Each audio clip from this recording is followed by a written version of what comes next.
Okay, I thought we could talk a little bit about Salman Rushdie. What happened to Salman Rushdie? Because it was a few days ago now, best part of a week ago now. His trial came to an end, and he was convicted. He was found guilty of attempted murder and other things. But before I go on, I've got orders from above to shill our new magazine, The Islander. There it is. It's really good. Nice and thick feeling. It's not flimsy. Some great people in there. It is really interesting. What, do I not sound sincere? No, it's good. What? No, it's great. You're doing a great job.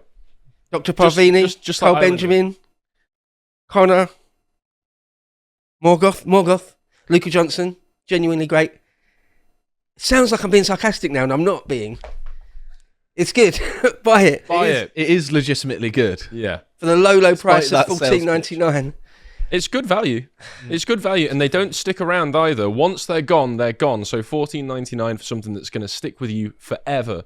And also, only limited right now. you can support us, by signing up to our website. But if you support us by buying our magazine, you not only get physical media that the internet cannot remove, the government, but also, it's a nice aesthetic thing. Put it on a shelf, frame it. Why not? We might even kiss a copy for you. You don't know. You might get a kissed copy.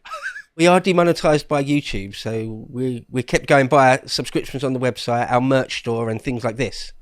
So Thank you. yeah, thank you for people that do give us money. Okay, all right.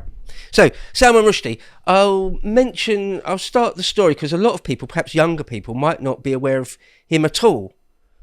Some Zoomers or people that are not British or American. Some people. Oh, really? You don't know much about Salman Rushdie? I don't know much about him. Okay. I know that he wrote the Satanic Verses, and Right. that got him in trouble. Yeah. And they had was it a fatwa put on him? Yeah. That's about the extent of my knowledge. All right. So he's an Indian-born British citizen. I mean, he's Sir Salman Rushdie. He's got a knighthood.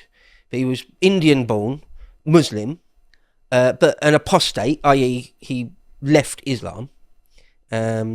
Now, that in and of itself is a death sentence. It's a tough gig, In yeah. Islam, to be an apostate, it's just simply not allowed. But anyway, so it's a British citizen. He wrote many books, novels, largely.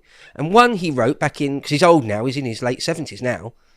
But back in 1988, he wrote The Satanic Verses, which is like a big 600-page thing, took him 5 years to write.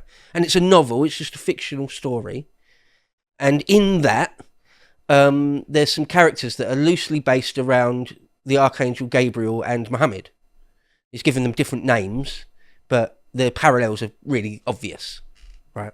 And then in that, he has the Muhammad character, getting instruction from the Archangel Gabriel, as is in the theology. But then instead of conveying the exact words that the Archangel said to him, he changes them slightly when he lets the rest of the world know. Okay, that's it. That's his crime. That's his blasphemy. So, okay, I mean, if you believe that the Quran is the exact, unalterable word of God, then suggesting something like that is blasphemous. Well, the following year, in 1989, the theocratic leader of Iran, the Ayatollah Khomeini, issued a fatwa, which is a call to murder him. And anyone else connected to the publication of it. So, like, the Japanese translator was murdered. The Italian translator was very nearly murdered. The Norwegian publisher was shot at point-blank range and left for dead, but didn't actually die. He himself had many death threats. Even Christopher Hitchens, who was just his friend, got death threats. And for like 9-10 years, he was in full-blown hiding. And the British state had to pay for all of that.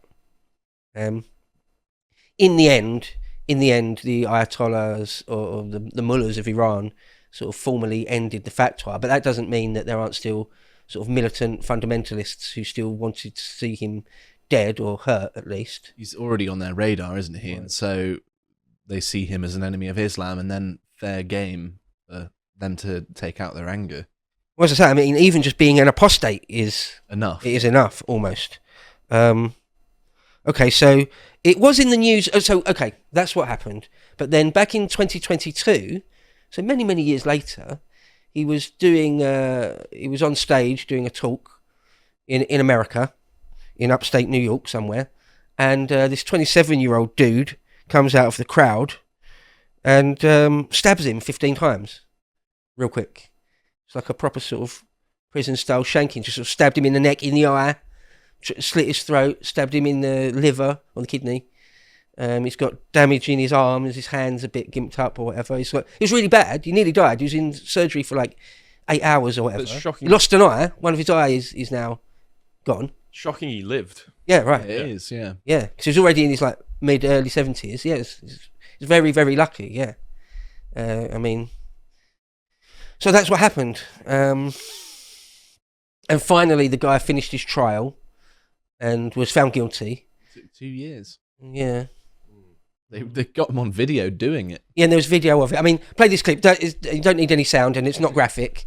You don't see the actual stabbing. It's just to show that it actually happened.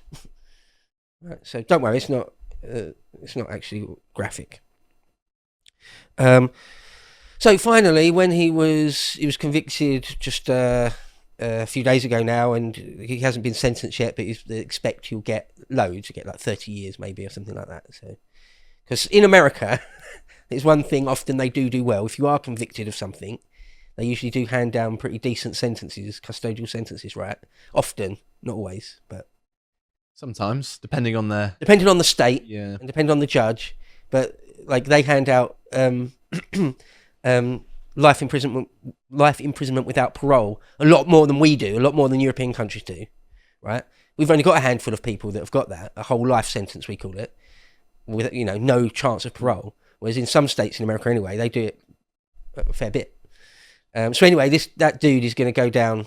And when he was asked, they did an interview with him. The Washington Post, or maybe the New York Post, one of the big papers did an interview with him over the phone from prison shortly after. And the obvious question, why'd you do it? And he was like, well, because of the satanic verses and things. And they were like, have you read it? And he's like, no. And they're like, do you know much about Salman Rushdie and his life? And he's like, not really. I just know he's sort of, as far as I'm concerned, as an Islamist. And I know I need to kill him. Yeah. So, I mean, he wasn't even alive in 1988 or 1989 when it was first published and when the fatwa was first issued. So, okay, it was in. I want to shine a little bit of a light on this, but it was in the news a bit. So you could just run through some of these links. The Independent did a bit. Free Speech Centre. Go to the next link. Got it. Okay. The Guardian, Al Jazeera, BBC. So it was mentioned in the mainstream media. I'm not trying to say they completely blanked it, but they didn't make a big thing out of it. Yeah, it's always interesting, isn't it, in the news when they really push and highlight a story. They'll milk it for every tiny little detail, and sometimes it can be stories that the public's not interested in. And I think that in a case like this, the reason that they're not putting it in the spotlight more is pretty obvious. It's that you can write a book that makes a very subtle criticism to a European eye, at least, of Islam, perhaps, and for the rest of your life you'll have to live in hiding, which of course has happened to many people in Britain and elsewhere. That school teacher's still in hiding, isn't he? Well, it happens. It's not just this. The reason why Salman Rushdie, I think, is a case study is that he didn't even, do the full burning of the Quran or anything like that. He didn't draw a picture. He didn't draw a picture. He didn't put bacon on the handle of a mosque, which is a death sentence in the UK. Right? Yeah. So his quote unquote crimes are really quite minor. His blaspheming was minimal. I mean, he wrote a novel. Right? There were fictional characters. But there you go. And all these years later, he's still sort of in fear for his life. Now, it's not. I don't agree with every single opinion I've ever heard Salman Rushdie say, not at all. But the point is that it highlights the spectre of fundamentalist or militant Islamism, and that in the West, in the Anglosphere, whatever you want to say, there's this mass project to just pretend it's not there, pretend it doesn't exist, pretend it's not happening. the Salman Rushdie attempted murder rather, is just it's just something that happens. He sort of brought it on himself. In fact, that's one of the things that has been said. Christopher Hitchens, in his book God Is Not Great, talked a bit about this. How various people would side with this is an older version of the document. Anyway, other people would side with the Ayatollah on this. So he mentioned that the Pope at the time, the Archbishop of Canterbury, the head rabbi of Israel, the head cardinal of New York, someone like Hugh Trevor Roper, a historian, John le Carrier, a novelist, they all sided with the Ayatollah, saying, look, it's not right or fair particularly that Salman Rushdie should be in hiding in fear for his life. But he has done something wrong, though. He has offended, he's guilty of blasphemy. And obviously a lot of multiculturalists and globalists would also often go along with the same thing. Cowardice. It's like actually wagging a finger at Salman Rushdie for daring to blaspheme, for daring to offend the religious. I really, really dislike this sort of thing because it's a wonderful opportunity to show, listen, these people will drive someone to the ends of the earth for a very gentle criticism, and that shadow should live over anyone who isn't Islamic, right? Or perhaps even people who are Islamic that might want to leave. And rather than saying, okay, obviously this is bad, and having a pretty strong moral position, they're doing the cowardly thing and siding with the Ayatollah and saying you did a bad thing, even though they themselves don't believe in it. It can only be described as cowardice. Yeah, I mean, absolutely, yeah, moral cowardice, yeah. Or that they truly believe that blasphemy is more important than sort of the secular rule of law.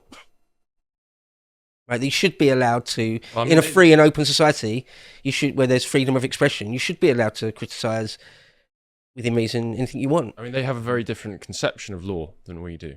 It's not secular. It's not supposed to be sort of equal rights for people.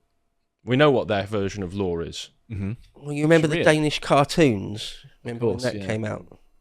It's a long time ago now. I mean, but I remember that being in the news cycle, and the mainstream media will just get some cleric on, and he would say, "Yeah, they shouldn't have done the cartoons, though. They shouldn't. They have done something wrong by depicting Muhammad or whatever." Or after Charlie Hebdo or something, it's like, yeah, the murders are terrible, but they brought it upon themselves. And then you'll find people of other faiths backing them up on that, saying, yeah, we condemn the bloodshed, but yeah. Well, the unfortunate thing is that you don't even have to have done anything wrong. Not that I think criticizing Islam is doing anything wrong in the first place, but you can just be walking down the street in Germany. You could be, in Belgium or France or England. You could be in any one of these places and have done nothing to a Muslim, and they will kill you just for the crime of not being one of them. You don't have to have done anything anymore. And I think that you could be a baby in a pram and a car hits you in the middle of a market, right? Yeah. I mean, Hitchens called it, Christopher Hitchens, he's called it a challenge to civil society.